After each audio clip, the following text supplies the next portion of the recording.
engineer procure construct of the balance of the plant for scattergood generating unit not to exceed $507 million for a period of 5 years.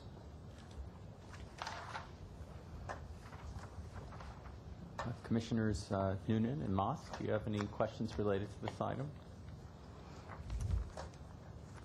No. Neither do I. Is there a motion? So moved. Second. Hearing no objection, the item passes. Next item, please. Thank you. The next item, item number 22, feed-in tariff program, additional program for 50 megawatts of local solar. I'll make a quick summary of the presentation on where we are on this issue. Next slide, please. This is we've done back in March. We've done a presentation on the concept of bundling our utility solar on Beacon site with the local development of feed-in tariff in LA area, and we wanted to go through this the process that we have. And the board last time asked us to come back and cover 3 items on this bundle program. Number 1 is to make sure that the concept of the RFP is discussed and that we request you to give us the green light to move forward. And we are today going to ask you to do that. But the two other items that was requested of us is the concept of making sure that the bundle program, which is the development in the city of Los Angeles, and the ratios that we have put in place. So the ratio of the bundle program was for every 4 megawatts of utility build on our Beacon property, that we take 1/4 of that and build it in the city of Los Angeles under the feed-in tariff program. So let me, if I can jump into page 5 and 6, I can cover point 2, which is the question that the board had about what kind of guarantees that we're proposing that will allow us to make sure that the schedule on the bundle program is appropriate enough that we will make sure those targets are met. So this chart kind of summarizes those points. The pricing between the existing 100 megawatt feed-in tariff and the bundle program is that the existing program that has been approved is a predetermined fixed tiered price that we have.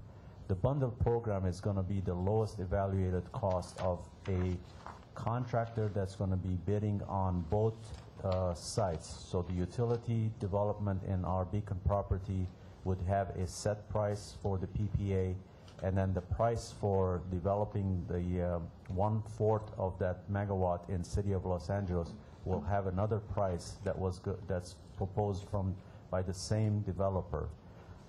The second one is the existing feed-in tariff has a range of 30 kW to 3 megawatt range. The ones that we're offering, if we take a 50 megawatt block, it's going to be between 10 and 14 megawatt block that's going to be tied to the utility developed parcel that we're going to offer under the PPA. And the third item is the item that the board was concerned about, is that the guarantees that we will make sure that whoever gets the feed-in tariff on that 50 megawatt that develops and delivers the project on time, so make sure that it gets done. And this item is where we have increased the security by 4 times. The normal security that we require for the feed-in tariff is about $50 per kW. We've multiplied that by 4, and also what we've done is that we have put in triggers for implementation on the milestones. So for example, if one company gets to develop 12 megawatts in the city of LA, 2014, 2015, and 2016 will be milestones that they have to meet in order for them to comply with the contract. So if they don't comply with the so for example, the 12 megawatt that they have to do in city of LA, if 2014 they don't get 4 megawatts in, they lose one-third of their security. So the $200, it's about $800,000 per tranche. So 14, 15, and 16. The next year they don't meet the contract, they're going to lose another $800,000 because they won't get the second milestone debt.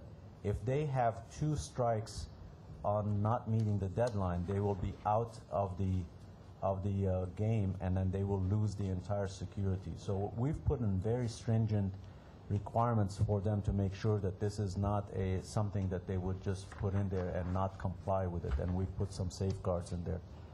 And the assignment of this thing is going to be, the assignments that we have today is by project.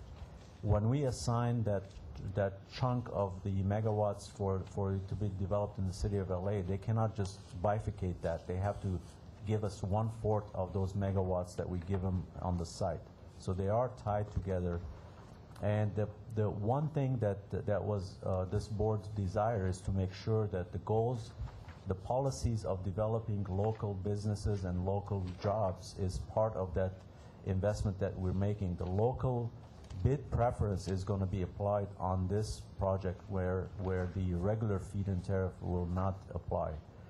What we want to make sure is that a large company comes in or has the capability of going into these large rooftops and getting a volume price, for leases, provide the legal support and provide the coverage for smaller businesses to come in, qualified workers to come in and install those solars and get that job creation going. We think this is a good balance of all the concerns that you have, and we will address those in our RFP, and we're asking you today to give us the okay to go ahead and develop the RFP and put it out on the street for bidding. Commissioner Noonan? Yeah. I'm concerned about the ceiling on the feed-in tariff and that potentially dissuading certain developers from bidding on the projects.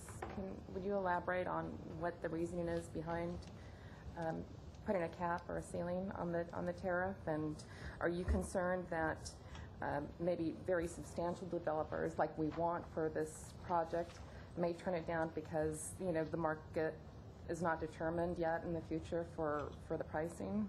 We put a cap on both sides. We put $85 on the large utility size development because we took the market price that we have. So if somebody comes in with, we don't want to have, I guess, developers that come in and if we don't put a cap on the price bids that come in and with higher prices, which is going to basically take them out of the play. So we gave them an indication that we're looking for something 85 or below. So that's an indication for them to know where we stand on the pricing. On the local side, we put a $140 cap because our existing programs already offer those tranches that we talked about, the 17, 16, 15, and 14. So we said if we wanted to fit this program under the existing program, the 100 megawatts, adding another 50, that kind of fits into the decline pricing that we have. So we wanted to send a signal that this is not going to be another local development that's going to violate those tranches that we have put in place. How many, I know the proposal, the RFP hasn't gone out yet, but how many bidders do you anticipate responding to the RFP? It's hard to predict, but knowing the volume of RFPs we're getting, we've gotten over 300 proposals coming into the regular PPA. I'm guessing since we have a bundled approach and one thing that no other utility has done is we're offering them a land with a permit and all the facilities that go along with it. This has never been done by any utility. We're going to develop the site for roads, lay down areas. We're going to give them a plug, for them to come in and hook up. We're going to take care of all the transmission coming over the freeway onto our station. We're doing a lot of the backbone, and we're taking a lot of the risk out of the project where developers usually take that risk. This is going to be an area where they have to just bid strict design, procure, construct. So the risk is very narrow for them. We're expecting to have a lot of people participate because of that risk factor that we're taking away from the equation. Thank you. Mr. Moss? Yeah, I have a number of questions, and thank you for coming back with, something more specific that, you obviously listened to the board's concerns, but I just want to make sure that everything is tied up in a nice, neat bow here. The resolution we're being asked to consider references back to the board letter and actually describes it as the attached board letter, so a lot of the policy that is going to underguide the RFP is in the board letter, so I just want to make sure that the board letter is clear. Now, first question, the Beacon Power PPA, the power purchase agreement, that's a 25-year contract? Am I reading that correctly? That's a 25 years. Right, but the competitive offer power purchase agreements, which are the COPAs for the local solar, PV solar, those are only 20-year agreements. 20 years. Why the difference? Ask Mike to And explain Mike, can you finance. enter your name for the record? My name is Mike Webster. I'm Assistant Director of our Power System Planning and Development. And the COPA is designed to mimic the standard offer PPA, the SOPA, that's currently in place today for the set price program. So that's a 20-year term, and so these will be 20-year terms, so they're identical. That's why there's a difference. Okay, but since we're sort of taking the 50 megawatts out of the, separating it from the 100 megawatts, why not go 25 and 25? Why does it have to, Well, I think line up with the SOPA? It's a completely different deal. Well, because the SOPA has gone to City Council for approval and they delegated authority to us. So we believe that the model for the COPA needs to be identical. So then the question would be, why don't we take the PPA for the large project and make that 20 years? We certainly could do that. Most of those projects are really designed for the warranties of the panels, and about 25 years is kind of the standard time period. We have seen some for 20. We've seen some projects at 30 years, not as many, but 20 and 25 years is kind of the sweet spot for panel warranties. Okay. What about, are there escalations during the 20-year period, or is the rate that's ultimately We currently flat? contemplate in the RFP, which has not gone out, is that we're asking for fixed pricing throughout the term of the PPAs. Okay. On both. And On the both. justification, just because it's easier for the economics for people to figure out things, or? The business model that we've deployed for the most part in our renewables program is to make sure that we're using renewables as a form of hedging. Okay. And so by fixing the price, we didn't have a fixed cost structure out into the future. If we did not fix the price, we had some escalation, that pushes higher costs into the future, which could have different impacts on our financial plan. We're not opposed to those business models, and we may be deploying some of those business models as it makes sense with our financial planning, but historically we've been doing the fixed pricing. Okay.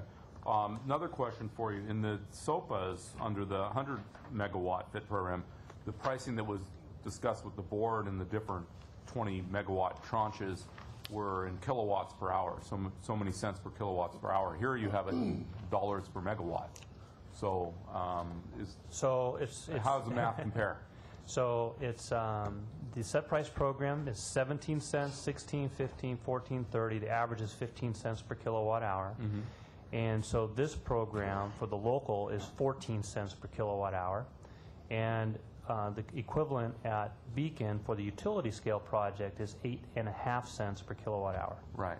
But the question I have, if we're going to lock up for 20 years and we're engaging in price discovery on the 100 megawatt FIT program, we have the decreasing pricing. But if you recall, the board said you guys got to come back to us and talk to us about the pricing, because we weren't entirely convinced, based upon what Dr. Pickle said, that perhaps we were overpaying for some of the solar costs in the 100 megawatt program. How do we know that 14 cents per kilowatt makes sense for this 50 megawatt program? I mean, maybe we haven't done the price discovery yet.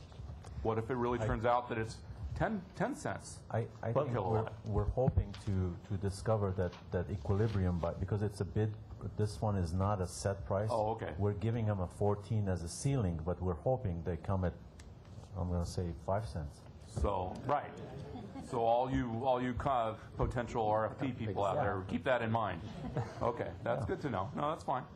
And then the last thing is, I think the board letter should be clarified, or maybe the resolution should be clarified, that the 50 megawatts we're talking about is in-basin local solar. It's kind of implied, but I'd like it a little bit more expressly put out there so that people don't misunderstand and think that some of the 50 megawatts could tap it out in Beacon or something like that. Commissioner Moss, could you identify the area that you would amend in the board letter itself? Well, I think just when it's described as, it should be a sentence that, well, it says local solar, that on page 5 in the second paragraph after the FIT 50 program, that local solar means in-basin solar generation. What we'll do on the RFP is put a definition of that term. Okay, that would be helpful. What it means as local and the boundaries. And then my last question is, why have you limited the 50 megawatt program to PV only? The reason we're limiting it to PV because right now with the bundled concept, we're trying to achieve that economy of scale where a developer who may have large stores of panels that they've already purchased to take advantage of the ITC, the investment tax credit, or the cash in lieu of that, they'll be deployed throughout not only utility but also local. So we do not really see these economies of scale coming through if they're trying to do PV on the utility scale, and then we're going to do some sort of biomethane conversion process locally. That's not really achieving the goal of bringing economy of scale to Los Angeles and lowering the cost for our customers. So, in other words, you're trying to design the most competitive program possible by giving as many incentives to potential developers. The fact that there's a lot of the costs in developing Beacon are out of the window because it's already ready to go. And then in local, the in-basin part, by going PV, you're also saying to them, hey, take your excess supplies that you have in inventory, use those, and give us better pricing for that. I think that's a correct characterization. Okay, thank you. So, Mike, I want to beat a dead horse here, and so I'd like you to state it in as plain English as possible. Tell us what assurances do we have that the local solar is going to get built? So we are trying to build assurances into the program. I can't absolutely guarantee you, but the assurances that we're building in is by having a security deposit that is 4 times what's already one of the highest security deposits in the nation, to express the seriousness of and our commitment of getting local solar done. We think that gets their attention. And we set that number for a very specific reason, that we are counting, the city of Los Angeles and DWP is counting on deployment of this local solar so we hit our RPS targets. So if you fail, we need the money to go do something else so that we can comply. So that's number one. Number two is you need to deploy quickly, and that's why we came up with the 2 strikes and you're out. If you can't deploy the first year and you can't deploy the second year, we're going to make the assumption that you're not serious and you're not going to deploy for the third, and we're not going to wait till the end to find out you failed. We're going to take all of your security deposit and redeploy that. So that is how we feel that we're trying to build in as much assurance as possible, but also we have done a little bit of checking, and we will continue to do some checking with developers, is we don't want to make it so high that they will not compete, because ultimately our ratepayers do have to pay whatever costs they build into their bid. So we think we've found the right level that expresses our commitment, but at the same time doesn't increase costs unnecessarily. So I know that in previous board meetings we've asked for the department to come back and report on the progress of the fixed, feed-in tariff. Could we ask, pending the approval of this additional 50 megawatts, that the department would come back and report on the progress of this program as well? Yeah, we could do that. Yes? Yeah, we could. Thank you. And also, I have heard some folks complain that depending on what price comes in for this bundled approach and the price that comes in on the desert solar, that it could appear to the public to be artificially low. And it's not being truly revealed all of the benefits that are being given to the solar developers. And so is there a way that the department could sort of characterize what that price point is, given the number of additional caveats that will be part of that? So we absolutely will be completely above board on the overall cost, because when we do come back for the approval of the contracts, we are very diligent as far as what costs are included and how they fit into the financial plan. And so some of the costs that we will need to include are the procurement costs of the site and site development. That's all part of the cost of those projects, so that we see how it impacts our overall financial plan. And so we do intend to bring all of that back to you, we're hoping in October. As long as that can be quantified in some way, I would appreciate that. They all can be quantified because we can turn everything into an equivalent cost. We can turn it into dollars per megawatt hour. We can turn it into an overall capital cost, so that we can compare projects on an apples-to-apples basis. And one of the concerns that I've also heard is that if, we have these tight deadlines on trying to meet our RPS goals, and if, for example, things don't happen the way that it's envisioned and we don't meet those deadlines, I'm concerned that we're able to transition very quickly, and we're able to find some equivalent solar to fill that gap. So I've actually asked our general manager if he had some ideas on ways to meet those deadlines that are being imposed on us to meet the RPS. And I was wondering if you could perhaps comment on that. Yeah, I believe that we can, and I believe this reflects our intent in any event, to make it clear. I think we could add another provision, another be it further resolved provision in this that addresses that. And let me read this to you. I have it, Barbara. I have this scribbled out here so I can provide this to you. But this would be the last resolution line on the second page of the resolution itself. And there'll be it further resolved, in the event that this FIT 50 program fails to move forward as planned, the LADWP staff will promptly bring back to the board a plan to revert to the same program as used for the original FIT 100 program, or such other plan as the board may approve, to achieve a total 150 megawatt feed-in tariff. And that way we would be coming back to you. If it's not there, we have to get back on schedule, determine what was done. We would come back and bring a plan back forward for you under one of those two options. All right. Additional questions from the commission? Like to make a motion? We do have two speaker cards. So I would like to ask Dr. Pickle to please come up and make a presentation on the FIT 50 proposal, and really curious to hear your thoughts on the subject. I have 3 points I'd like to make. You've already made 2 of them for me. The first is I support this FIT 50 program, especially the competitive bidding nature of both tiers. I think that's very important to instill that for all but this very smallest of projects.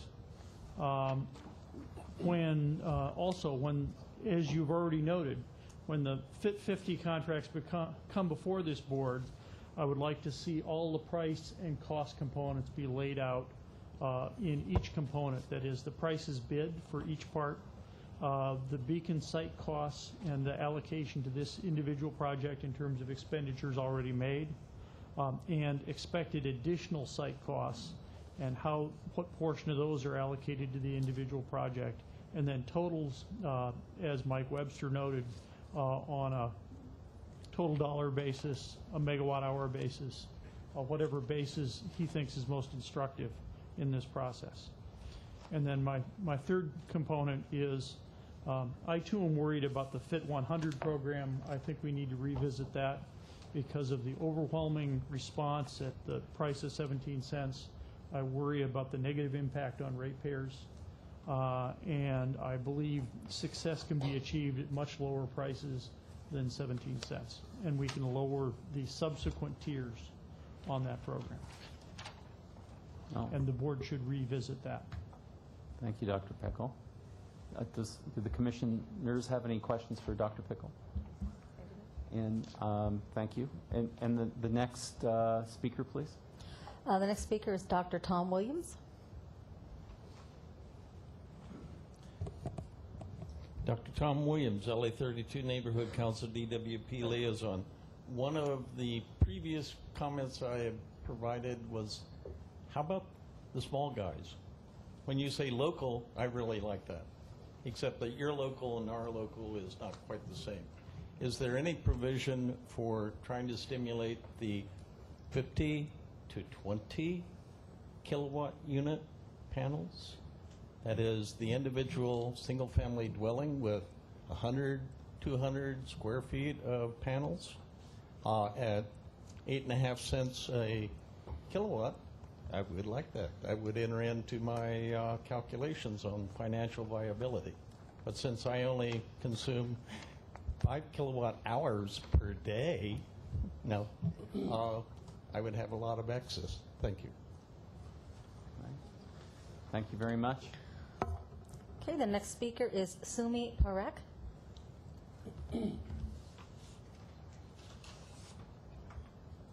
Is Sumi here?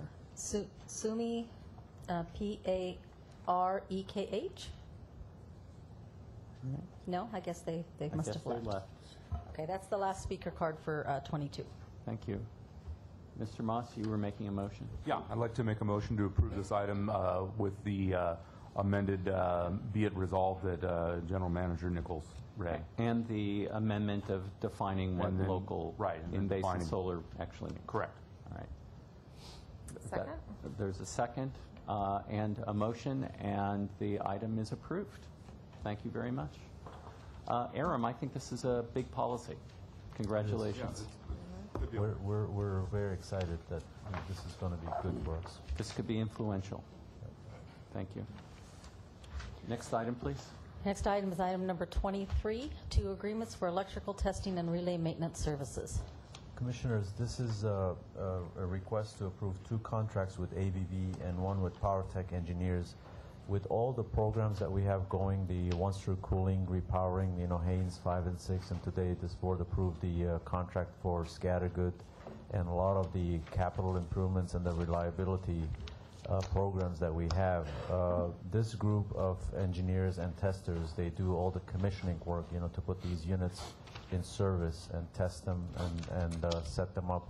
These contracts will allow us to use these 2 contracts for bringing in expertise and train our employees and make sure that we have a hybrid group crews that can go out and do these commissionings and then also transfer the knowledge of experienced engineers and testers with our crews, learning from them and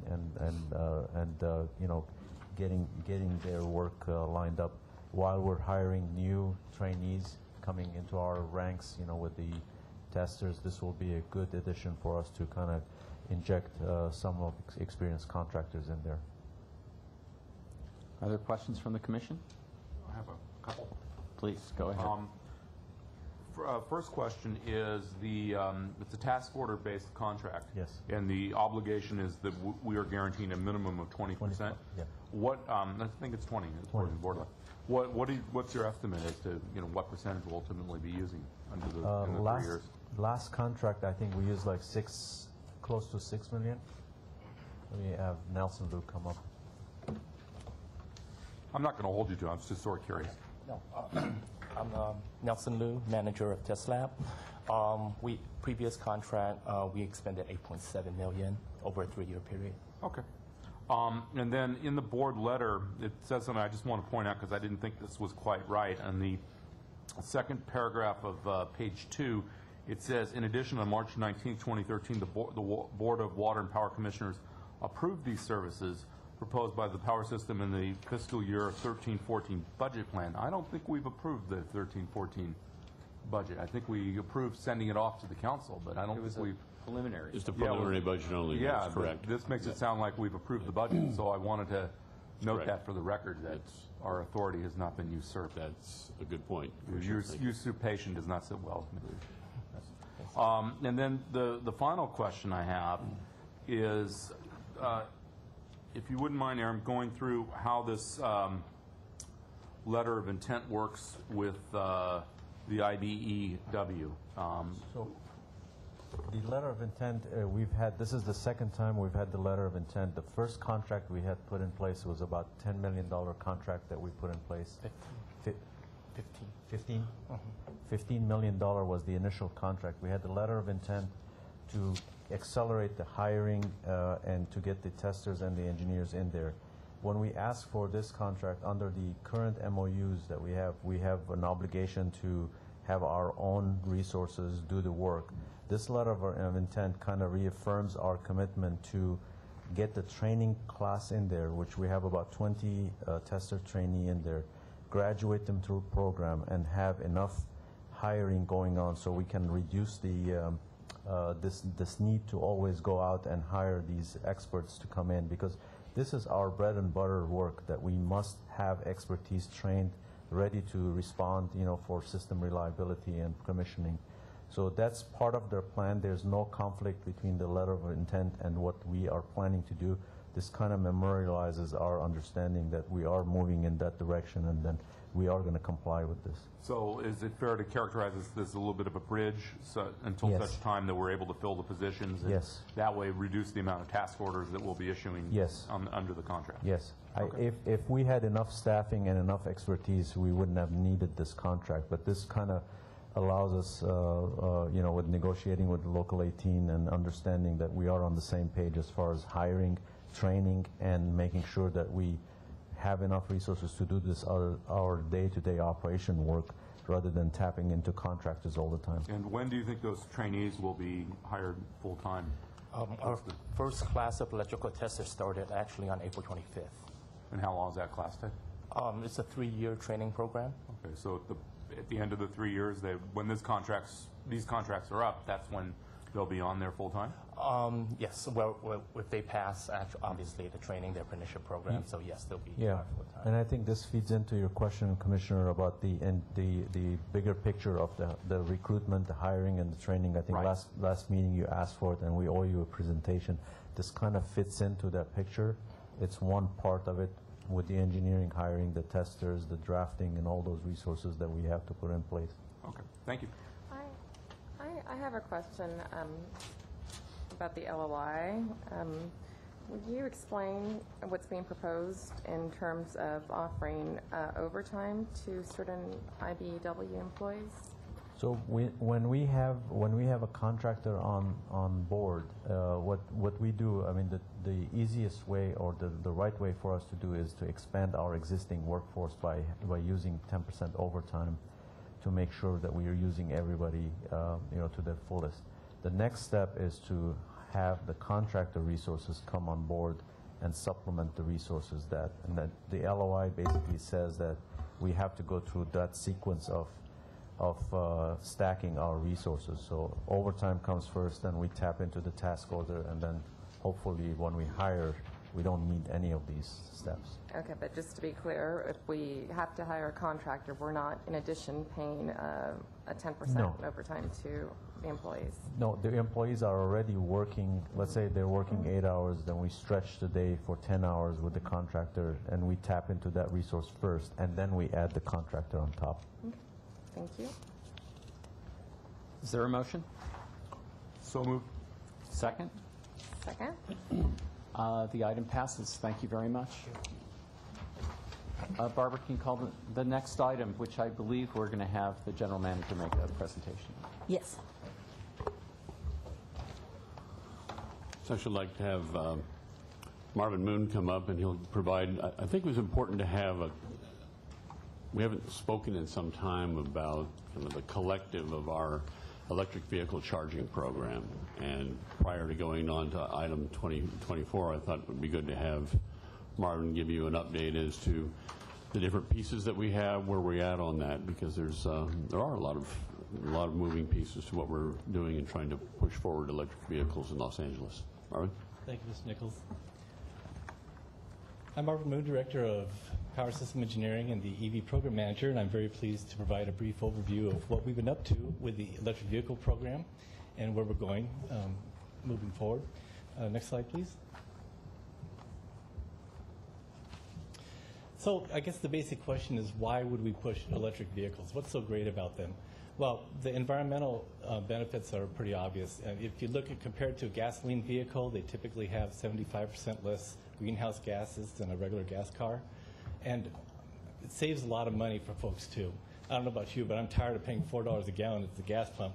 So if you owned an electric vehicle, you would, in general, be paying less than $1 a gallon gas equivalent for the fuel for the vehicle. So it's a huge money saver for folks.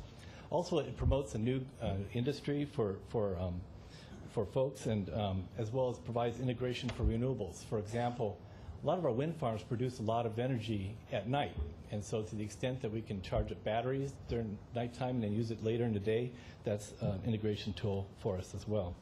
It also provides a better utilization of our distribution assets to the extent that it's, our loads are very low at night, and so that's when most of the charging happens. In fact, there's a study that was done on a number of vehicles in Los Angeles, and they find that 89% of the charging is done in homes, and 80% of that is off-peak.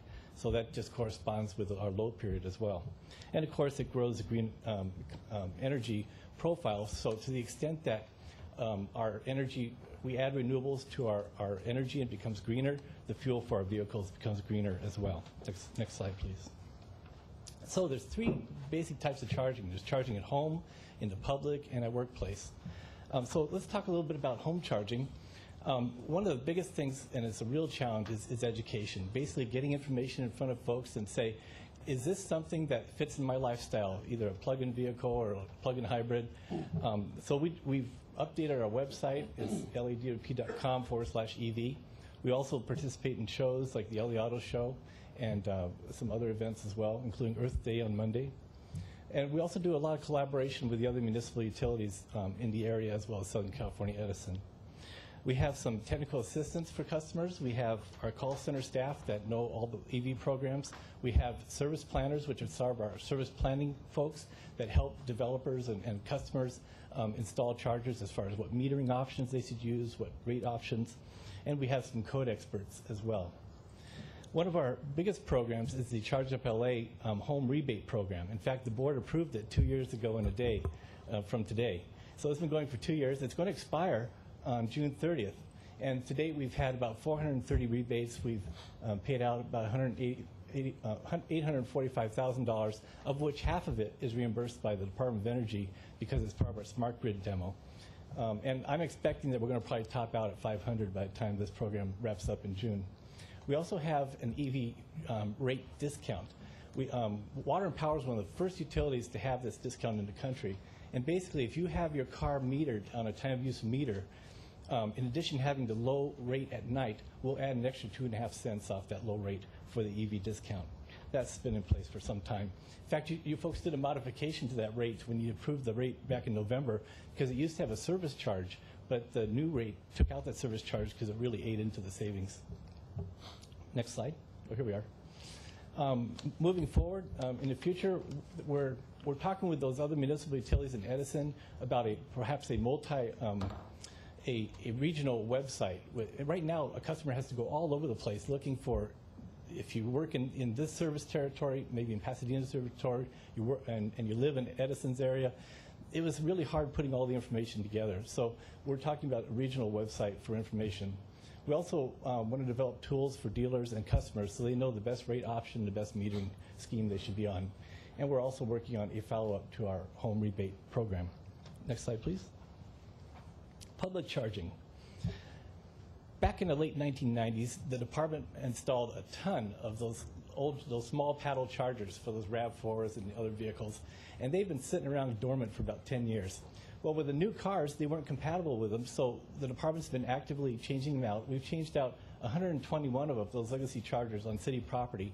There's only a handful left. So that's been successful. In addition to that, we're currently installing what are called direct current or DC fast chargers. This is a new kind of charger that can charge up cars that are, if they're designed to take it, in as little as 20 minutes. Cars like the Leaf, the Mitsubishi Miai can handle that sort of thing. We're placing these around town next to major freeways, typically 5 miles apart. And if you think about it, if you have that kind of car, you can drive around the city and not worry about running out. It's a huge confidence builder. This is also part of our smart grid demonstration. Moving forward, we're talking about a phase 2 for additional city chargers, so we're talking to other city departments on that. And for businesses, in the past, we've been encouraging customers to take advantage of companies that had a lot of government grants. In fact, in many cases, these grants would pay 100% of the charger installations. And the airport took advantage of one of those programs and got an additional 32 chargers off that program, one of those programs. Since those programs are kind of, the funding is almost at the end of its life for those grant programs, we're looking to a public charger rebate in the future as well. Next slide, please. So then you get to workplace and fleet charging. The department, of course, has technical assistance for that. But another area is related to a AQMD rule 2202. That's a rideshare rule. If you're a large employer with 250 employees at a site, then you have certain rideshare obligations. And the department's working with AQMD to try to make that rule more friendly towards these businesses, so it's a more prescriptive thing. If you put in EV chargers, it counts to as much towards 0 miles, towards your compliance to that rule. We're about halfway through that effort with Mark Seldichek's help. We're also installing fleet chargers. We'll be getting there'll be a board package coming to you folks in a few meetings from now for additional electric vehicles. We currently have 15 EVs in our fleet, and the balance will be in this board package. But this is part of our smart grid demo as well. Some of the things we're trying to prove out with that. Moving forward, we're looking for towards a workplace charging rebate for customers and the addition of 64 workplace chargers here at Water and Power. Next slide. Now, I mentioned the DOE Smart Grid Demo. This is a program that we've been involved with for about 3 years or so, and electric vehicles is a large component of that. In fact, the Department of Energy pays for half of these things. It pays for half of those city retrofits, and for half of our home rebates, pays for half of the 16 DC fast chargers we're putting in, half of the fleet chargers we're installing at Water and Power, and it pays for half of the 68 EVs that are coming to our fleet. Next slide.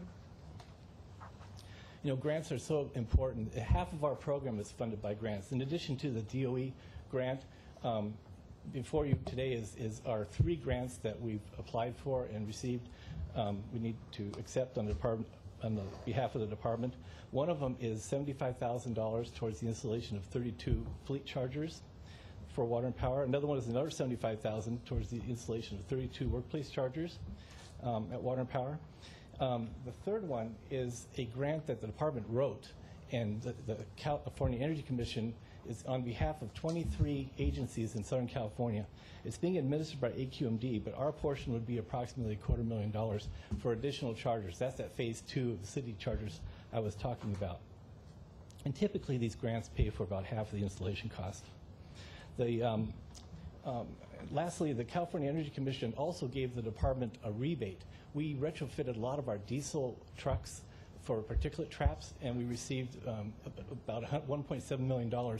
And that's the money we intend to use towards these rebates I was talking about that we're developing. So that's a summary of the work we've been doing with electric vehicles. We think it's a great benefit to the department and to our customers, and we'd like to thank you for your time and open it up to questions. The commissioners have questions? Mr. Moss? So as we get better with our energy efficiency and more people put solar on their homes, there's going to be less of a demand for electricity in the city over time. I'm talking 10, 20 years out. Do we have an opportunity as a department to start generating or helping to develop electric charging stations throughout the city? I mean, are we the next Chevron or Exxon for the electric fleet in the city of Los Angeles? And is that one way that we make up some of the lost revenue on the power side as we go forward with our energy efficiency? Well, there are a couple of things. One, there was a study that Marvin referred to that's being done collaboratively between LEWP, the Southern California Public Power Authority, and Edison International, where we're looking at kind of what are some of the business models with respect to having the use of plug-in electric vehicles across the greater LA basin, an extended LA basin, be something that works better for end users. And that's one of the questions that's out there is how many public chargers do there actually need to be? Because as Marvin indicated, almost 90% of the charging right now, today, is happening at home, not even at the workplace.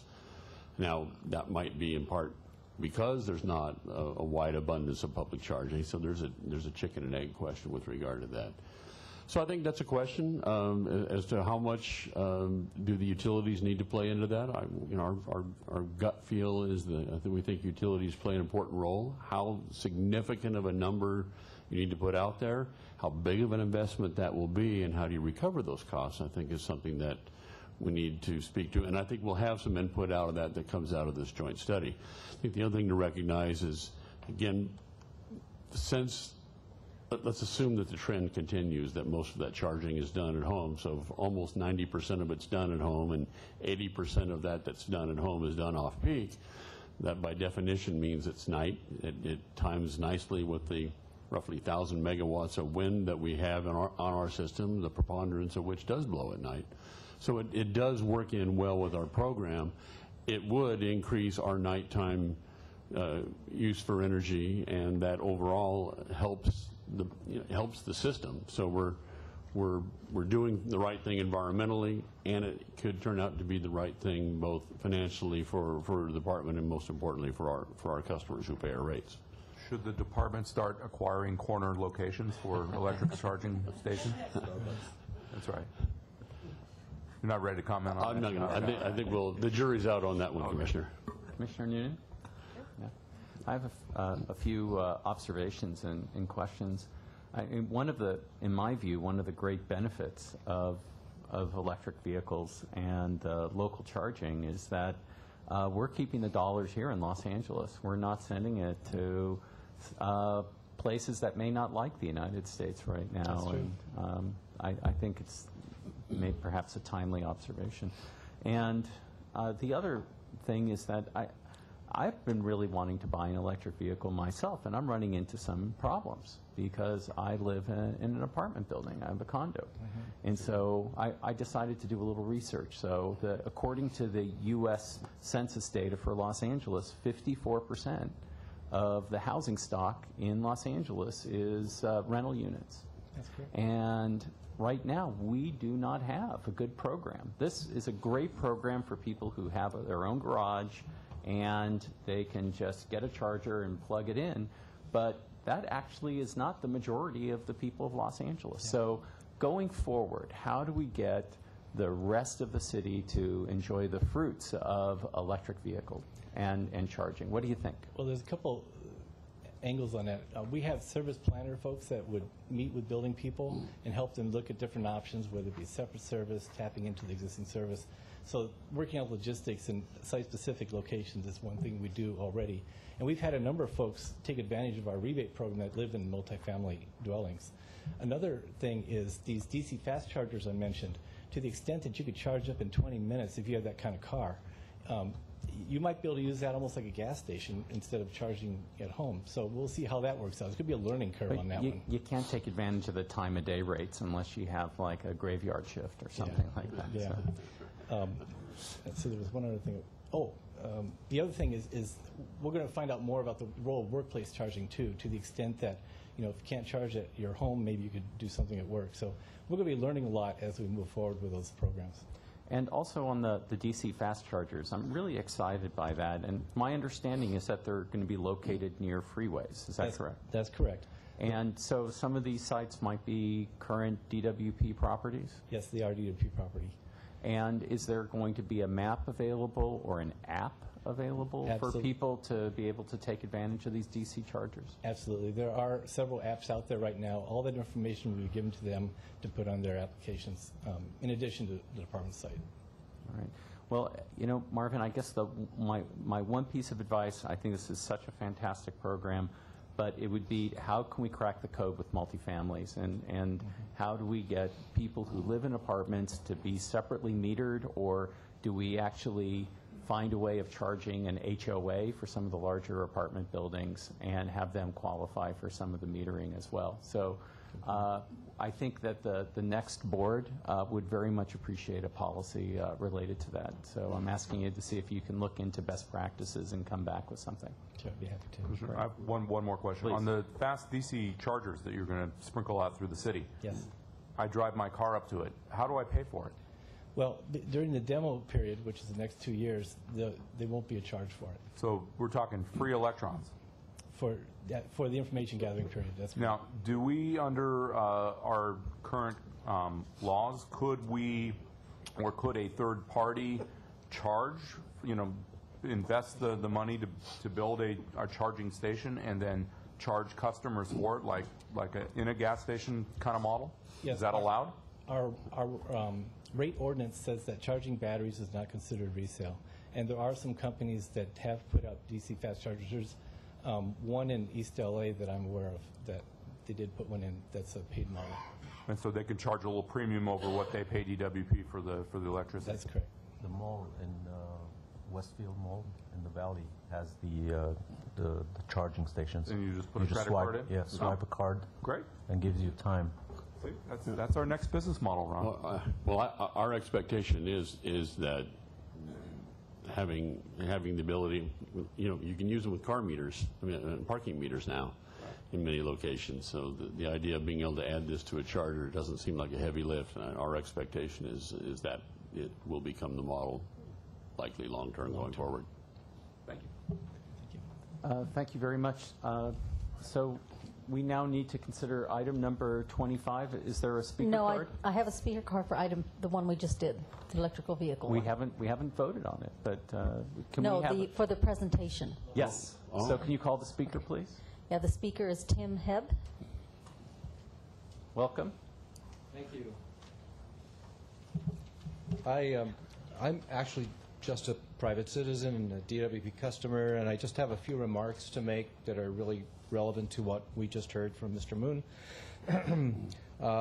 First of all, I would like to say I've been an EV driver for 2 years this month. I drive a Nissan Leaf, which is one of the original EVs of this generation, and I'm also an emerging environmentalist. I actually got my EV before I was fully aware of all the benefits to the environment and the effects or lack of effects on global warming and climate change. So I'm still learning about that, but I've learned a lot. I want to first of all commend DWP for its tremendous record of promoting electric vehicles and encouraging electric vehicles with all the programs that were discussed before and those that are coming up. I also want to say that in addition to those programs, and I'm not sure if this is even something formally recognized as part of the program, but 15 floors below us in the parking facility, there are, I think, a dozen, where's Marvin? I think it's a dozen charging stations, right? These are level 2. These aren't the fast charging, but these are level 2 chargers, which take several hours to charge up an electric vehicle. But they're available to the public. And as I said, I don't even think this is publicized by DWP as far as I know, although it may, with the recent website changes, maybe it is now. But up until now, it has been available 7 days a week for any EV driver to drive up to the gate, and the security officer recognizes the electric vehicle and says, go ahead, charge. That's been up, available till midnight, I think. The only caveat was that the drivers had to get out of there by midnight and not park overnight. However, a couple of weeks ago, around the 1st of the month, apparently there was a policy change implemented restricting access to those charging stations to weekdays. No longer is weekend parking and charging permitted, and also drivers have to be in the facility by 5 p.m. So basically, a huge chunk of time that people could be charging is no longer available. And I really wonder why, because this is a unique resource in a lot of ways. First, both in the number of stations. At one point, there are very few locations where there are 12 charging stations available. There are a few, but this is one of the rare ones. And then, of course, secondly, location at the confluence of freeways here in the heart of downtown Los Angeles is pretty amazing. And so to restrict the hours to those types of hours seems to me counterproductive.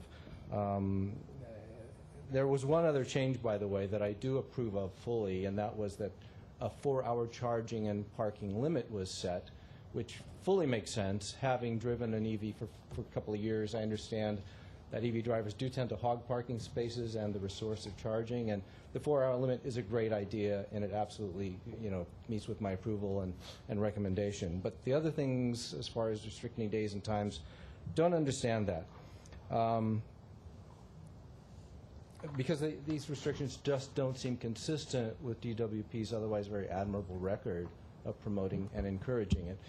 It seems to me this is not an auspicious precedent to set for a public utility that is supposedly trying to encourage use of EVs. There are a lot of people that I know that drive EVs that come from faraway places like Granada Hills, and the notorious drawback of EVs is their range limitations. So, something like this helps tremendously when somebody wants to come from Granada Hills and see a concert at Disney Hall, for example, or across the street at the Music Center, and they're really counting the miles very carefully to get home and back, and this thing makes a huge difference in the lives of those of us driving limited range EVs, not Teslas, which have a much longer range but cost a lot more money. That's pretty much it. I just want to say, I think really DWP should reconsider and rethink this policy of parking. I don't know if there are liability issues or security issues involved, which may have led to this decision, but I really would like to see it revisited. Thank you. And a charging station is a terrible thing to waste, and If you can a dozen of conclude them your makes it 12 comments. times more terrible, in my Thank opinion. you. Thank you Thanks. very much. General Manager, please. This matter of our electric vehicle charging in our parking lot here has been raised by a few people. We are looking into the circumstance. It's not as straightforward as it might seem to someone who doesn't deal with the issue. One of the problems is a security issue, and that is at present our EV chargers are underneath the reflecting pool right up next to the building. We have security there that's looking through that area during the hours that we're now allowing. We don't necessarily have that in the other hours. For that, it's been a concern. Frankly, it was a concern of mine at the outset when we had that out there. The horrible events back at Boston yesterday is a reminder that we still do have concerns about that. Not that we're expecting that there's any particular demographic associated with EV owners, but the issue is that it's something we are addressing. We need to look into it. I've heard the concern from others as well as Mr. Hibb with regard to being consistent with our goals and objectives, and as we're paying for public chargers elsewhere. So we are looking into the options and what we can do about that. Probably won't get resolved overnight, but I think we will have some resolution that will go at least partway towards providing a little bit better evening access. Whether we can return to what we had before is not clear, because it does end up using, potentially, if we became very successful, we would also be using up parking spaces that we actually need for our employees too. So it's something we need to work our way through. It's not quite as clean and simple to modify as you might think, but we're working on it. So we can anticipate, the board can anticipate hearing back from you after, on evaluating this in about a month or two then? Certainly within that time frame, yes. All right. Thank you very much. And now, Barbara, do we have a speaker card for item 25 itself? Were you going to We vote need a on motion 24? 24. Oh, I'm sorry, 24, I'm sorry. So moved. Vote. Do we, Do we have a speaker for item 24? No, we have one for 25 and 26. And so we have a motion to approve item 24. Is there a second? Second. Motion carries. Thank you. At this time, I would like to ask for us to go into a closed session. And so could you provide an admonition for us, please, I will be happy to. related to item 25, please?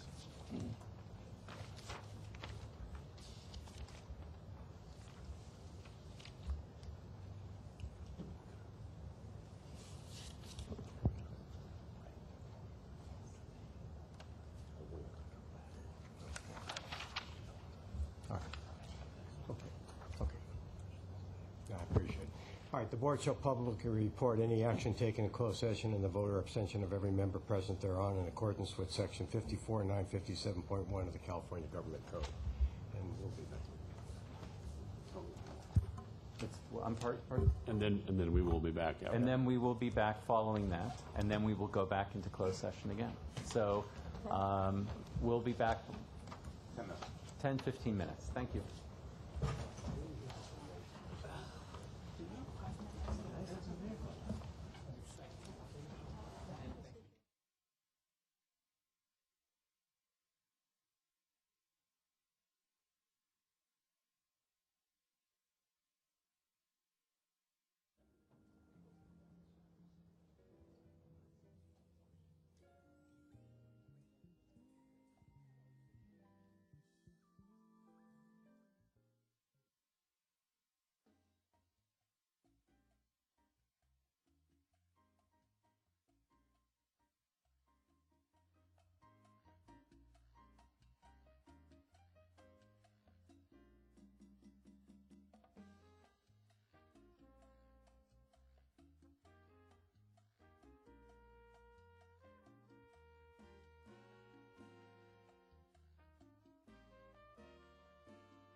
Recording?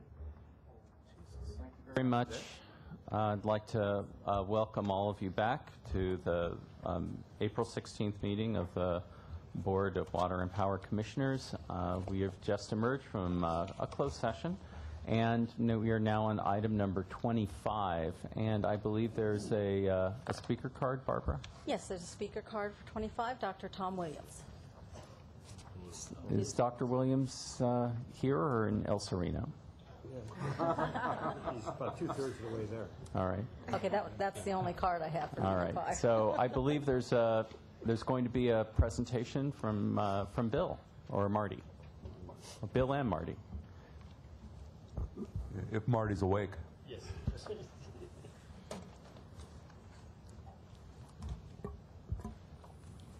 Good afternoon. Good afternoon. Marty Adams, the Director of Water Quality, or Water Operations. I almost get my old division title. It's been a long day.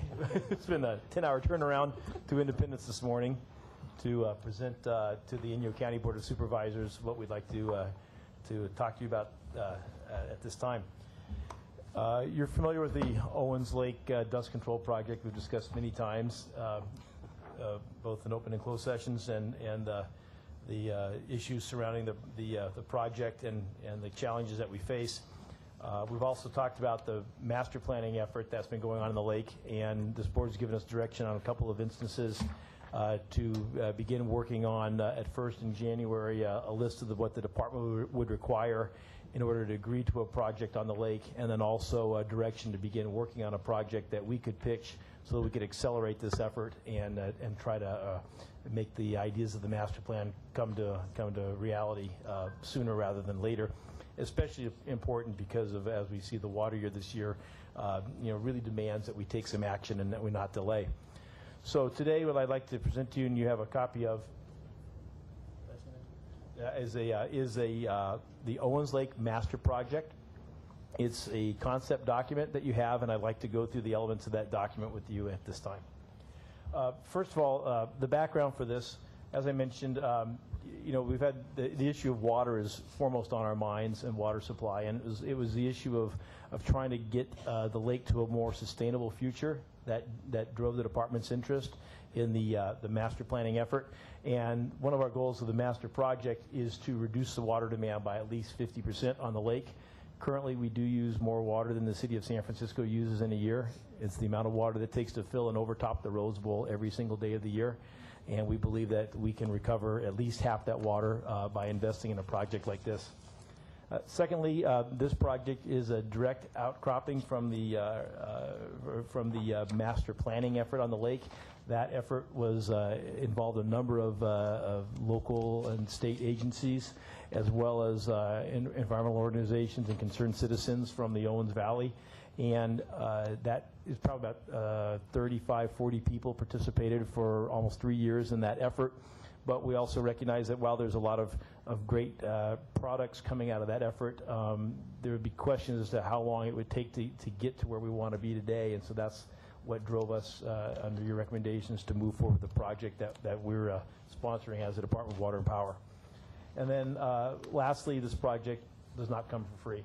This project is expensive. We expect that it'll cost $600 million to accomplish this if we're able to achieve the kind of the allowances for dust controls that are efficient and cost effective.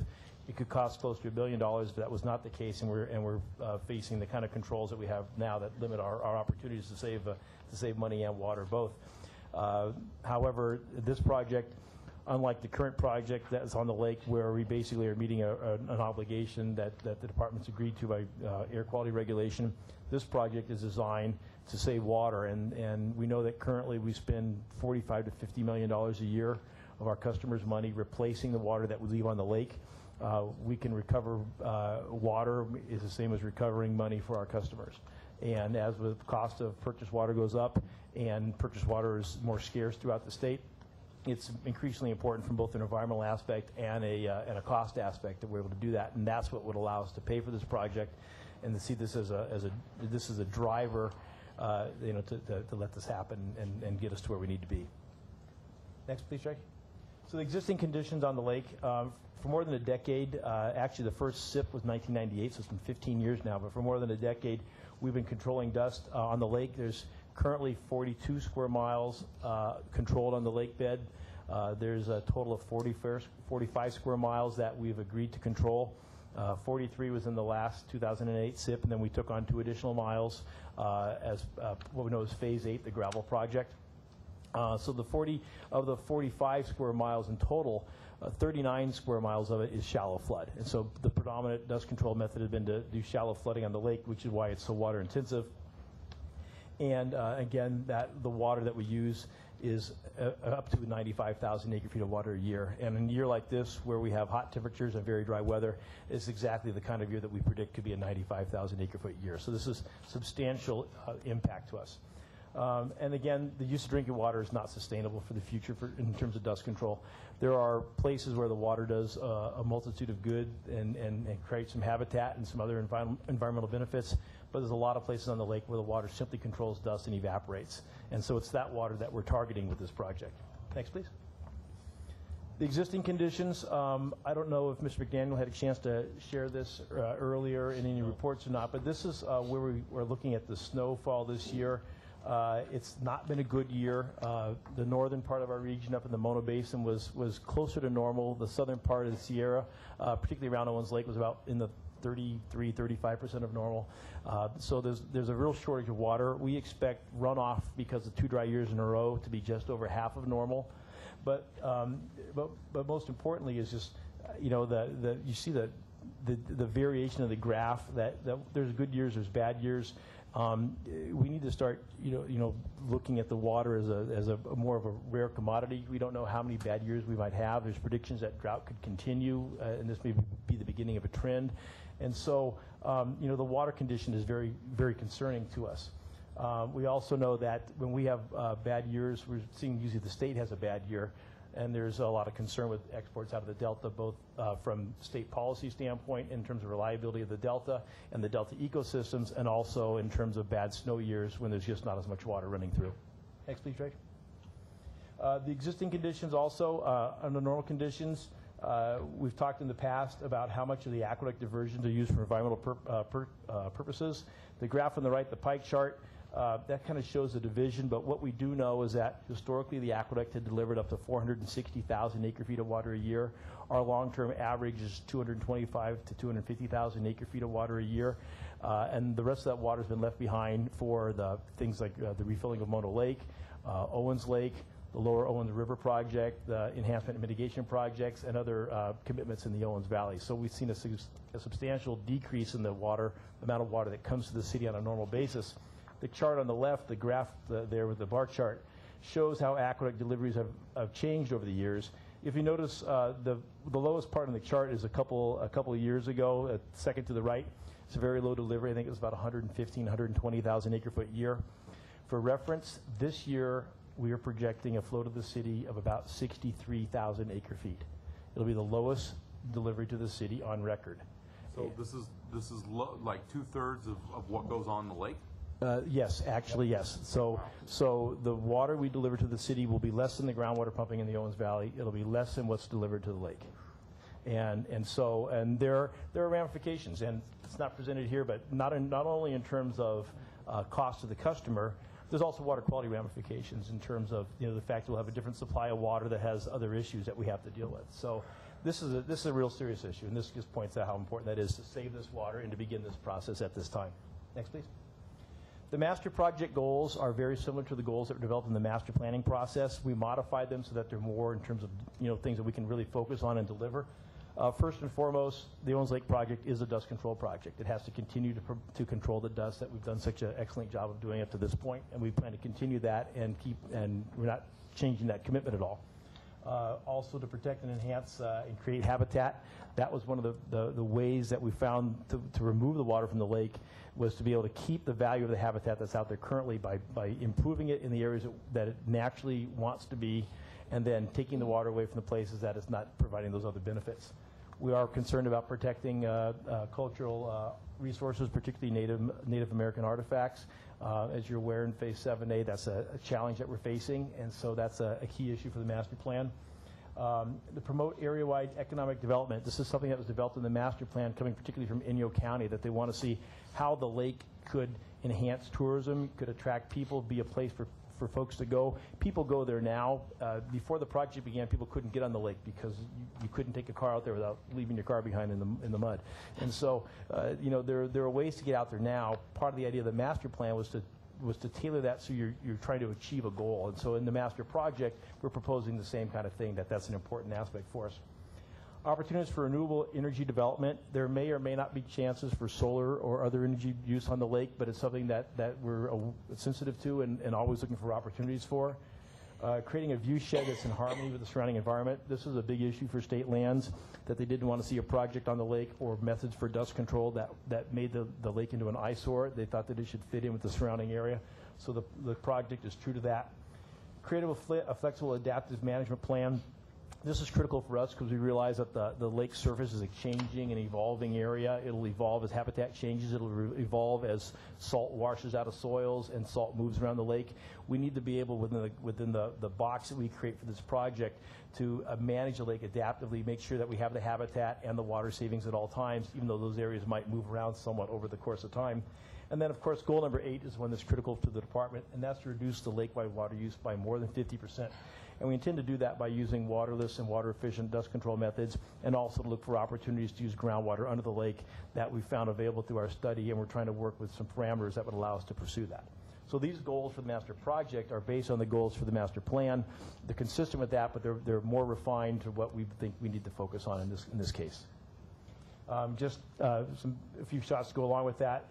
Things the master project identified, again, is the cultural resources, concerns, economics and tourism, opportunities for adaptive alternative energy development, and the public access piece.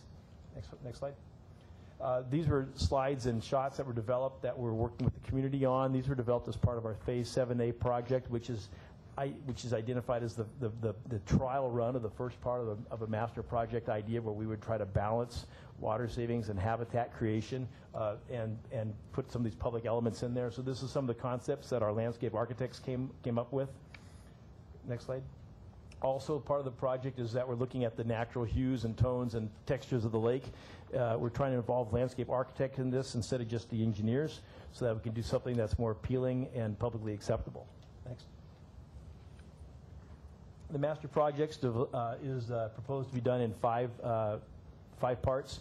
There are 2 concerns in the master planning process that were identified that people brought up to us. One was called the golden acre concept, and that's what we would confine all the good stuff in the lake in one small postage stamp and then have a wasteland around it.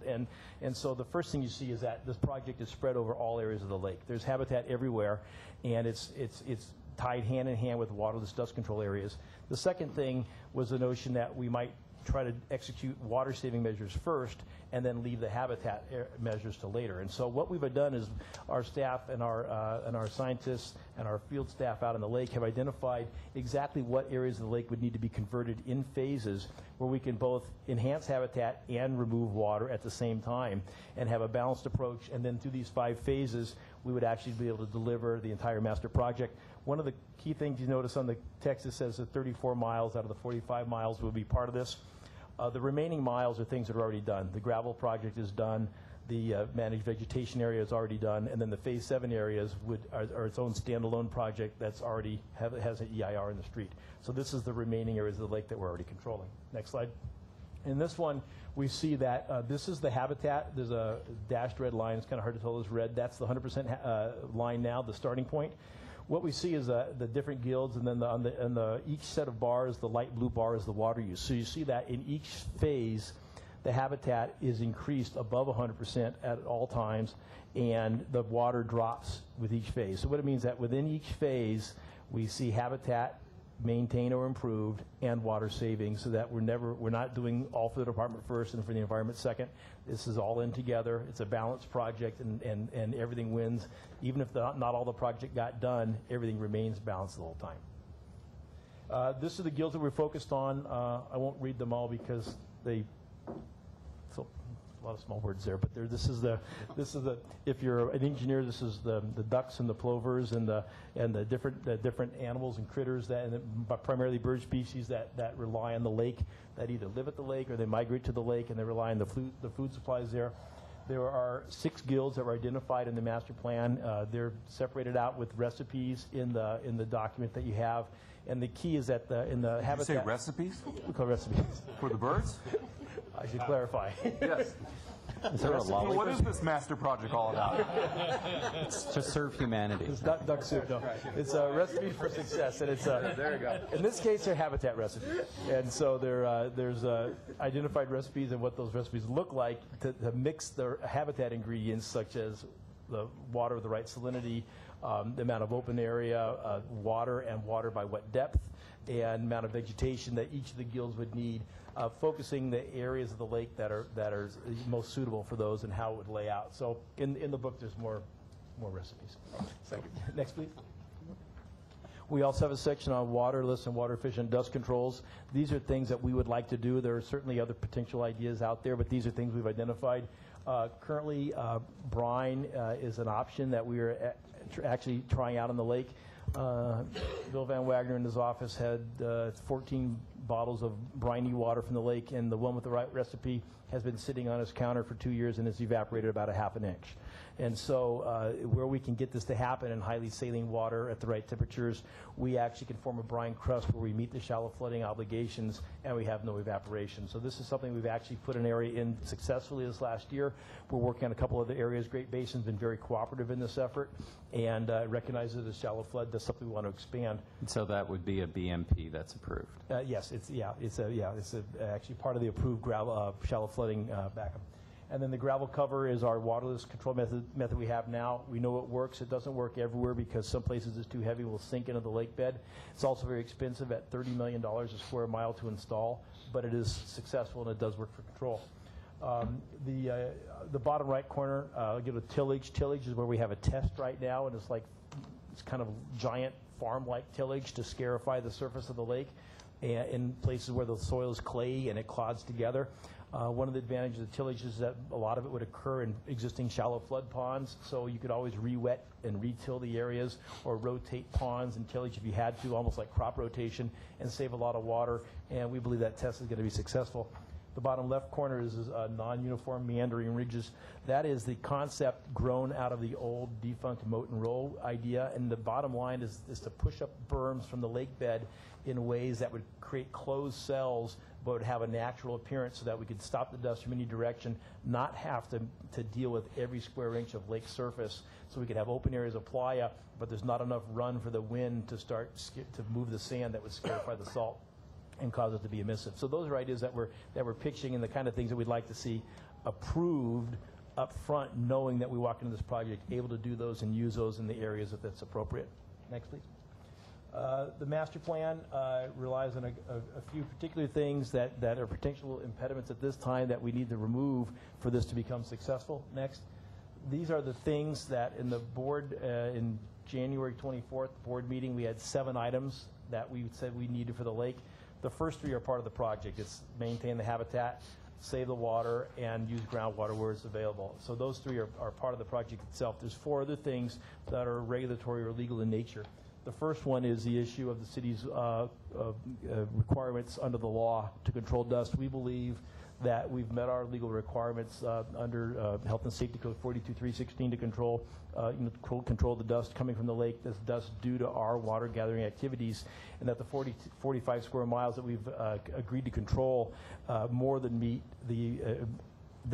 mitigate the impacts of the city's water activities. And so we need to see that somehow that is recognized, that we're in compliance. The issue here is that we're looking to invest in a project that makes the lake a better place, has a definite payback, has environmental benefits and statewide benefits from a water saving standpoint, but at the same time, we're not able to put on, at risk a tremendous additional fund, that would obligation on our customers, where currently the existing orders that we're contesting would cost us about $400 million to comply with, and there's another $1 to $2 billion of potential projects out there if we don't have some recognition of the natural condition versus the city's addition to that natural condition.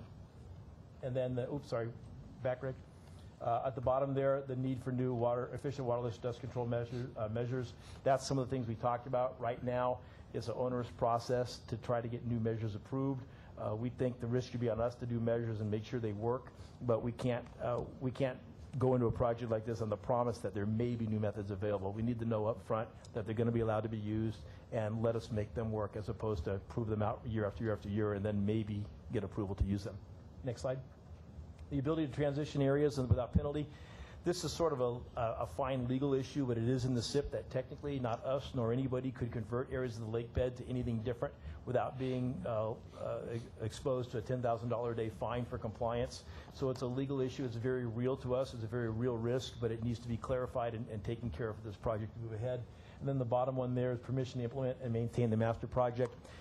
We are working on state lands property. There's a very small area that belongs to the city, but most of it's state property. And so if we're going to move forward on this project, we need to know that we have a right to operate and maintain the project and all the areas on the lake in accordance with the ideas of the project without interference or without additional liability coming from the state. Next. The master plan designed to consider the aesthetic quality of the lake and make it fit into the environment. Next, please. Here's just a couple of views. I think we only have a couple of views here. In your book, there's, I think, about 8 views in there, different areas of the lake. And they're artist renditions of how the lake would look and the vantage points from those. And they identify the kind of dust controls that you see in the picture. Next, please. And then the next steps. At the top, we're looking to, we need to justify our investment, which is substantial investment, by making sure that we have these 4 conditions met that we would require so that we know that we're not exposing our ratepayers to undue further increases in their water bills. Currently their water bill, 15% of it, so it's 1 of every $7 our ratepayers pay for their water goes to the Owens Lake project. That needs to not be 2 in every $7. If we do this project, that money will actually go down over time as we save water. Project pays for itself. Customer bills will be bettered. So it's a big difference in the risk we face now. So part of that is recognizing that the 45 square miles is the completion of the city's obligations, and then the other issues about waterless dust control methods, and then basically the other 2 enabling us to do our work. Then we will continue to work with Inyo County and the other master plan participants and the state and local and federal agencies that are involved in making this project a reality. We've already asked for another meeting of the master plan committee so that we can begin to look at details of the project and make sure that we work forward in a cooperative method. And then lastly, we will do CEQA work on this. It'll be vetted like any project should be vetted, so it'll be full CEQA under us as the lead agency. Next. I think that's it. Yep. Should we have any questions? I'd be glad to answer them. Questions from the commission? Yeah, good. Mr. Moss? So Marty, what is if we were to commit to spending the $600 million to $1 billion, and let's say that all 7 of those requirements that we approved as a board in our previous meeting were met, what's the return on investment? How many years out would it take to get back to, say, 0? We're working on that, and Bill and I are wrangling with that number right now. The things that we have to put in the equation that we're looking at is the current MET price versus how much MET will go up in the future. Because as you could look at it as the faster you invest, the faster you save that money. And so there's some practical limit to how fast we could implement the project and how many crews and boots on the ground we could actually have working out there. But certainly as water is, when we invest money, for instance, shallow flood, we spend at least $1.5 million per square mile per year replacing that water for shallow flood. So as stuff that just evaporates. Yeah, it just evaporates. So when we take every square mile of shallow flood that comes off, saves us $1.5 million per year. So we are looking at the economics of that. One of the things that we looked at is, when it comes to thinking of do you bond a project like this, how do you fund it? And that's what we're kind of looking at. Is it better to pay as you go? Is it better to fund it over time? Because certainly there's a customer base that would pay for the project, and ideally they're the same customer base that benefits from the project. But so we are working on the economics, and we do have to tie in the net price. I don't have an exact answer. So you'll get back to us on that. Yeah, we will. Then the other question is, we have a rather large footprint, the department, up in the Owens Valley, as residents, as employees, as good citizens. We support Little League teams and stuff like that. But I'm curious what the economic development opportunities that you're talking about as part of the master project. Can you enumerate some of the categories? What are you specifically thinking? What are kinds of things that we could be doing to better the community up in Owens Valley? Well, you know, a lot of the things that in terms of the lake, well, in terms of the Owens Valley overall, tourism is a really big factor for them right now, and certainly outdoor recreation is big and tourism is big. Owens Valley in days gone by had, you know, some logging. They had a lot of mineral activity, which has pretty much gone away, and so they're looking at solar opportunities for renewable energy and how to you know, have some benefit from that, particularly in terms of job creation. But they really focus on people coming to the valley and not just driving through on their way to Mammoth, but to stay. And so things that attract people or attract a different group of people than currently pass through are important to them, because if tourists come and there's something to see at the lake, there's a reason to be there. It's a group of people. Then those people may stay in Lone Pine. They may stay nearby. They'll visit the local restaurants and that sort of thing. So they're in their standpoint, you're talking about a valley, a county that has a population of about 18,500 people. So, in the terms of the dollars that we deal with, they're dealing in much smaller numbers, and a little bit goes a long way. So, if there's an opportunity to have any percentage of more or more different group of people come and stop and stay in the valley, it's an advantage for them. What about in terms of agriculture? They're certainly in terms of agriculture. The ranching is a very key to the economy up there, and it was reiterated by the county supervisors 2 weeks ago, and then again today, that the ranching economy is very important for them. One of the things that they're interested in is supporting us in this project on the lake, and hoping that with the water savings, there's some way that we could do work to enhance the ranching opportunities. Ranching is very, the amount of cattle you raise is directly tied to the amount of grass you can grow. And so, and not only the Owens Lake project, but there's other opportunities because of the low water year. We're looking at how to best manage the water resources, the limited water resources that are available, so that there's enough for the local economy and enough to export for the city as well. So we're looking to tie that together. Certainly this project has some opportunities to influence that in a positive way. Thank you. Commissioner Noonan? What type of outreach have you done to incorporate the opinions and thoughts of the residents of the Owens Valley? Has that been done, or do you plan on doing that as we try and refine the plan and some sort of compromise? I'll let Bill answer that. So he's been more involved with some of the master plan group work. Yeah, actually, this is came out of the master planning. Bill, can you introduce yourself, please, for the record? Bill Van Wagner, manager of the Owens Lake Dust Mitigation Program. We've been working with probably about 35 people, and a lot of everything from interested citizens in the Owens Valley to local environmental groups, state agencies, and really this master project came out of that effort, so they're well aware. And I think right now we're trying to set up a meeting with the master planning group to go back and present what we have and get further input so we can start actually working out some of the details for this master project. So it actually quite a bit of interaction. And one of the things, like this morning, Beth Gines and I were up at the Independence at the Inyo County Supervisors meeting, and we had probably 40 or 50 people in the audience that came specifically to hear about the rollout of this project. There's a lot of interest. A lot of those folks were not tied to any particular group. They're there because they feel affected by our water activities. The ranchers were there expressing their concern for the amount of water that's going on the lake and how they see that impacting the availability of excess water for them. Tom Nolan, who was a ranch lessee who heads up the Cattlemen's Association there, talked about the difference in years past versus what's currently happening and how it's hurt the overall environment. The Ag Commissioner spoke before about how he sees the county at risk of putting too much emphasis on the lake and sacrificing the valley, and how that needs to change. There's a number of citizens that have spoken, and they're concerned about finding a better direction. And I think they definitely want to have an opportunity to be involved. The process that Bill's mentioned, that the people who are really directly interested have been involved in that process, and it's an open process, so people have an opportunity.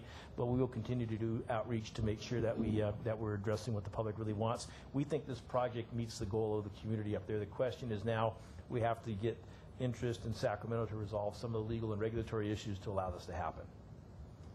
Well, I applaud your efforts.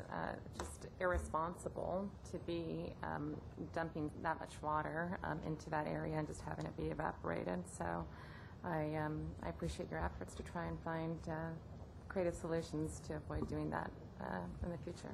Thank you. So, Marty, may I ask you, you've been making this presentation up in the Valley in a few places beyond just the Board of Supervisors. What kind of feedback have you gotten from the public? Generally, we've had pretty good feedback. There's always one or two people who pretty much don't like the fact that water is exported to LA, and most, these are not people who were born or have generational ties to the area, but they're people who come in and don't understand the city's water rights and the exercise of those water rights and the agreements that we've made, such as a long-term water agreement. There's a lot of rules to follow, and we believe we do a good job of following those. But for the most part, we've had pretty positive feedback. We've had some private discussions with some of the environmental organizations who understand that we need to move this project ahead. We can't let the process that we're currently in get mired in over the last few issues that we may not be able to get through as a group. We need to take the ball and try to run with it to the goal line. I think that there's a sense we had, Beth and I thought we had pretty good support from the county supervisors this morning, encouraging us to work with the group, but to move ahead on this project. That was I don't want to speak for Beth, but that was how we heard the response from them. So overall, it's been a very positive response. I think people are excited to see that something could happen. And Marty, I recall that Inyo County recently approved their own recreation plan. And how does the master project integrate with that recreation plan? That's a great question. I had the exact same thing came up this morning at Inyo County, and on the LORP recreation plan, that was one of Inyo County's responsibilities, and they had a very nice presentation at our standing committee meeting with them about 2 months ago. And one of the things we talked about is that this should probably tie into the Lower Owens River, since the Lower Owens River Delta empties out into the lake, and so a recreation plan for this, it should be consistent, whether it's signage or opportunities, and we should try to make that seamless so there's more of a broad recreational opportunity in the valley. So that's the kind of details that we need to work out with the broader group so that it's all seen together, so that we don't have a project next to another project that are physically tied, and tied certainly historically and by the nature of the water, but don't look to be tied on the surface. We want to tie those together so that this is a better product. So, and have you had the opportunity to present the project to the State Lands Commission? And if you have, what's been the reception? We have not had a chance to talk to the State Lands Commission yet, although we have spoke to one of the commissioners who would like to set up a meeting with us and the director, the new director of the State Lands Commission. And then we're looking for an opportunity in the very near future to present it to the commission and get some feedback. One of the difficulties has been that State Lands Commission can't take action without like a CEQA document to make a decision. So, but we've expressed to the chair of the commission that we need to get some policy direction from the commission to the staff if this is the direction they'd like to go, because we believe that this is a change of direction than what we've seen in the past, and we'll need some guidance from above in that organization. But I think that we have positive reception with the outreach we've done so far, but not to the commission as a whole. Yeah.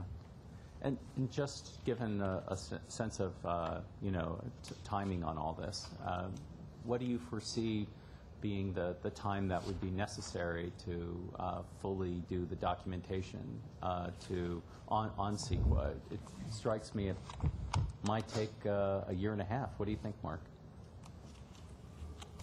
Well, I was going to push Mark faster than ideally. Actually, we're just starting to look at it right now. I think we could do it quicker than that. I don't have a specific date, but I think based on the type of project it is, we could move it along. Yeah. The things that I like about that, I think that we could speed this along, is one is there's been a lot of good ideas, and the groups that I expect to comment on a CEQA document have been involved with the development of a lot of these, and as we continue to work with them, hopefully the product that goes in the street will be as much their product as our product, and so they'll recognize every bit of it. The other thing is that from an environmental standpoint, this project should have a positive benefit. There should be, other than construction impacts, temporary impacts, there should not be a single net negative impact that needs to be mitigated, because this project, it's a plus on every single count. So there's nothing that comes out behind that has to be made up for in this project. So ideally, that would make it clearer sailing and a faster documentation period. Well, and a final thought is that I think this is an amazing project, and you have my wholehearted support on this. And Marty, you've done an amazing job of shepherding this, and Bill as well. And you guys deserve a lot of credit. This is a game changer, and it's my view that we need to do a much better job on sort of getting the message out. And maybe this is a challenge to Mr. Ramallo and to the general manager, that we need to bring the California delegation out to the lake and to have them see the lake as it currently is, and then give them a really good briefing on what it can become, and becoming a real asset for the people of California. And if we have the legislature support on this, if we have especially the LA delegation support, I can see this really materializing very quickly. And I just want to commend you for the many hours of hard work. It's really an exciting, game-changing idea. Well, thank you very much. Thank you. So, I think they would like to make a motion in Please. support of the master project, and to commend you for the hard work you've done, but also urge you to continue working on it and to move towards the environmental documentation as soon as possible, so that we can get it into a shovel-ready position. thank you. Is there a second? Yes. Hearing no objection, item 25 passes with flying colors. Thank you. Thank you very much. Thank you for your time. Thank you. Item 26, please. Item 26, I do have a speaker card, but I believe Dr. Tom Williams has left. That's the only card I had for 26. Do the commissioners have any questions related to item 26? No. Do I hear a motion? So moved. Second. Item 26 is approved. Next item, please. Item number, we're on to filed items, 27. Is there any questions associated with the filed items, please? Hearing none, we'll deem them filed. And Mr. City Attorney? For the third time, we'll go into closed session. We're going for a record. And the same caveat as the last two. Thank you very much. Are we going to do item 28? 28. What's 28? I think if it's possible, if we could do item 28 before we go into closed session, that would be helpful. Are we renewing our customer focus? Is that what? We are. Okay. Is that acceptable? Is Sharon here? Hi, Sharon. I'm sorry to shortchange you. We're waiting for your presentation. If I could just hold your focus for just a few more moments, I'll get through this presentation for you. I think it was Commissioner Moss that requested a couple board meetings ago when we were talking about the budget. And I think the budget presentation was pretty heavy on the talking about the projects and power and water, and maybe didn't go into enough detail regarding what we were doing in the customer organization. So this is really just to, at a very high level, give you an overview of what we're working on with the customer. Next slide, please. So running a customer organization well really has two main focuses. One is that to make sure that the whole organization is thinking about the customer, that's working from the customer backwards, that maintains an entire culture of customer. But the second big piece of a customer organization is really running the factory of a customer, which is really, it's a very quantitative part of the business, and we really have to be able to do this effectively as well. So it really requires two areas of focus. The next slide. We process millions of transactions every year, and this sort of speaks to that factory aspect of customer. And it's very important because through these interactions, that is the primary way that customers really have probably their only interaction with us at the DWP. It would be very rare for customers to have other types of interactions. The majority of customers have interactions through these processes, and so it's really very important to focus on this piece of the customer organization as well. Next slide. This is, I think it's understood that we are not giving our customers an adequate level of service, but it has been validated across both our residential customers, which this slide shows. This is a comparison of the California municipal utilities, and it shows that we are doing some things. I think some of the satisfaction, it has been going up since 2010, but it is still below the average of municipalities in California. So we have some work to do on the residential side. And the next slide. And we also have work to do on the business side. And this is just to show you another data point. This is J.D. Power, and of the Western Region large segment utilities, we are 12th out of 12. And so it is validated by customer surveys that we're not meeting customer expectations. Next slide. So our strategic vision, we'd like to call it back to basics. We want to become more customer focused. We are no longer just really delivering water and power. We're really delivering a service. As we make it more of a city bill and customers' expectations are raised up because of all the other interactions they have with other companies, we really have to deliver a service. We want to make it more convenient, and we want to be accountable to the customer and not just pass them off to the next division. Next slide. Being customer focused, being prompt and responsive, our goals are, these are our goals. We're starting out with basics.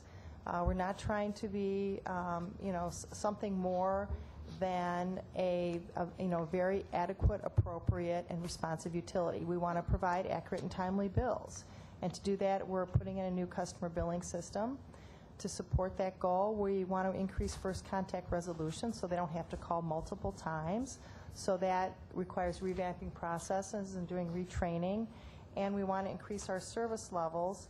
That is adding phone agents, for example, when we go to monthly billing, but also to improve different options for customers so that they can get a level of service no matter which way they want to interact with us. Next slide.